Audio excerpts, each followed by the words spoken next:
Hey, and happy St. Patrick's Day. Got my green on. I hope you do too. Um, they always say that March roars in like a lion and out like a lamb, so I think we saw a little bit of that over the weekend also. Thank goodness it wasn't anything like was in Arkansas and Mississippi.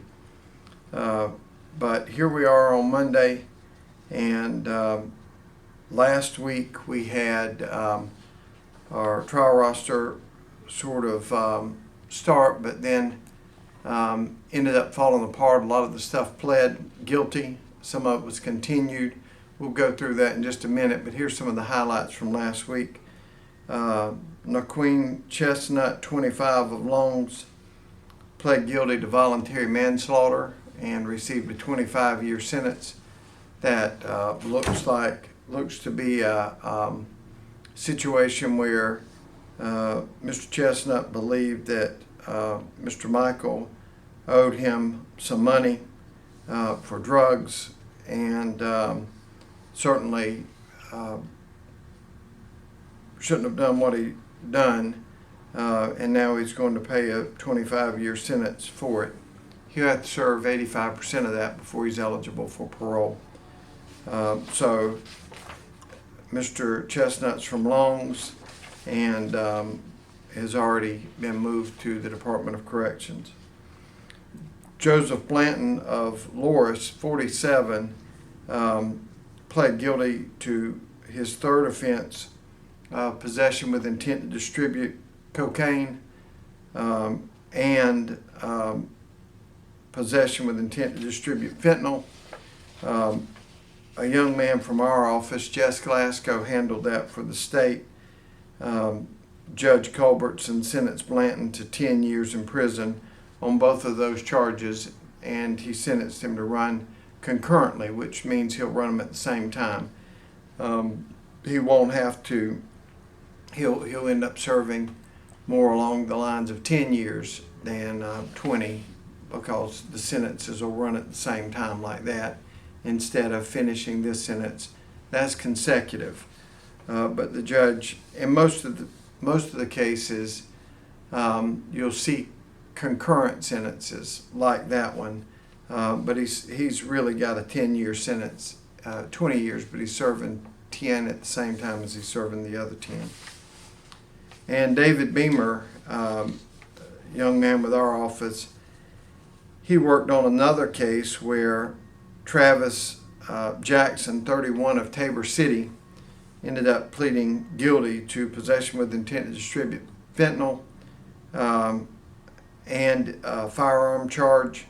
And Mr. Jackson also got a 10-year sentence and then 5 years on the firearm charge. Those two sentences, again, will run concurrently, which means he will basically serve 10 years, or about 85% of 10 years. What you're seeing in that is a lot of times, one of these guys was from Loris, one was from Longs, and the other was from Tabor City. And there's seems to be a good bit of crime coming out of there. But what is happening, and it happens, toward Aiken, they have carryovers from Georgia back and forth.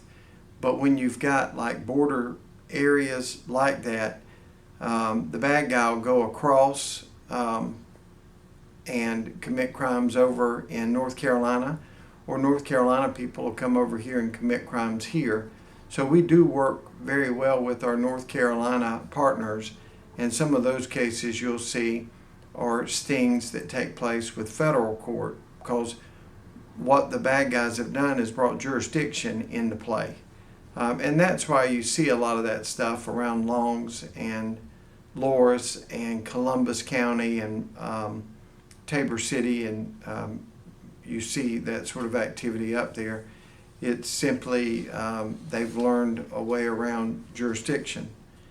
We were supposed to start off last week, March 10th, with Brandon Hubertus for murder. That was a strange case. When a defendant is in federal custody, as Mr. Hubertus was, he can write saying that he wants to have his charges taken care of within 180 days. And if we are to borrow him from the federal system, we've got to try him or get that case moved within 180 days. That is why this is a little bit newer case for us than some of the other murders that you're seeing. But it was forced that way since he was in there on a federal charge. We got it ready to go. His co-defendant got arrested during the meantime, and the defense attorney actually asked for the case to be continued. So this has already been rescheduled, but once the defense attorney asks it to be continued, then we don't have to worry about that first 180 days, 6 months, but we will still have to do it by the next time that it comes up. So there was a reason that the defense attorney did it in this case. Most of the time, like we've talked ad nauseum, defense attorneys are always asking for that first or second up case to get continued, and we're in there ranting and raving like lunatics trying to get it to catch. But in this case, it was a real pressure thing to see if we could put it together. Once we put it together, they said, okay, back off, let me get a continuance. Everett Ford was the second case on there. For whatever reason, it was continued. It was a drug case. And then we got down to number 3 where it started pleading. That was an attempted murder, means discharge into a dwelling. We see this quite often. People will ride through and shoot into someone else's home, and they get charged with attempted murder and discharging into a dwelling. That was Jamie Pickett. He pled guilty and received 7 years on that charge. Pled guilty to attempted murder, discharging a weapon, and possession of a firearm during a violent crime. Jesse Bueno pled guilty. That was a trafficking in marijuana charge. He got 3 years in prison. I think we've already covered that. He had pled a little bit earlier before the trial roster came down. Donald Bowles pled to simple possession of meth. That's his third offense, and he received 60 days. The next 2 were continued. We dismissed one, which was a possession with intent to distribute cocaine. Christina Nolan pled guilty. No, it was a trial guilty. It must have been on 2 different trial rosters. And Christova Nolan received a 20-year sentence on a trial. Stephen Gaskins received 6 years,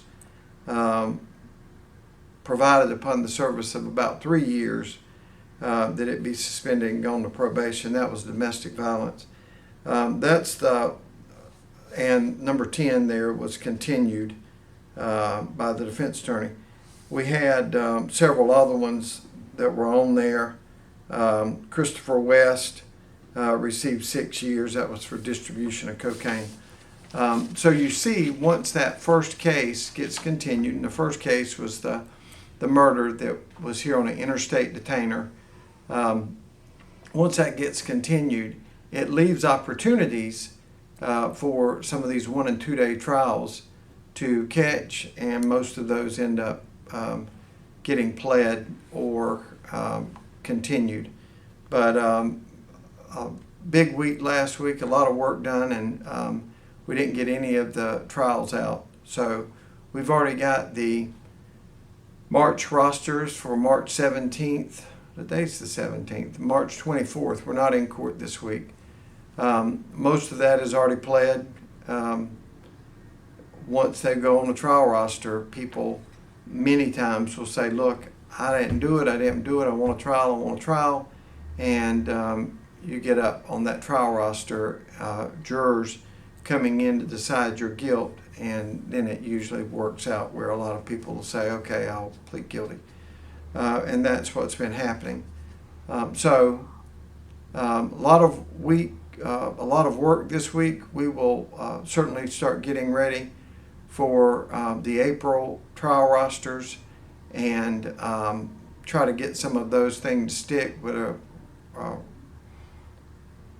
another effort to make sure that everything is turned over, all of the tricks of the trade are knocked out where they can't be continued or pushed on. Really see, and I quite often accept blame for cases getting continued, but these interstate detainers, those are really, you get them once, maybe twice a year. And when you get them, it's a lot of work to put them together, but once you get it put together and they see they're fixing to get stuck on that thing, then they'll ask for continuance, and it's a brand new case. So that's sort of where we are on all of those cases, and we'll be back next Monday. If you've got a topic that you want discussed, throw it out there. We won't have any court this week, so anything you want to discuss, we'll be glad to talk about.